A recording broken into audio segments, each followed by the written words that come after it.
Helo a blwyddyn newydd dda o Cymdeithas Iaith Gymraeg.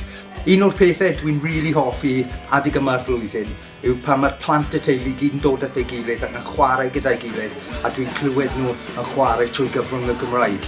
Mae'n llenwi fi dy balchder a dwi'n gwybod hefyd oherwydd mewnbwn yr addysg cyfrwng Gymraeg maen nhw'n derbyn, bydd nhw wedyn yn gallu mynd mlaen yn hyderus a neu fywydau i gweithio o bosib trwy gyfrwng y Gymraeg ar ôl gadael ysgol.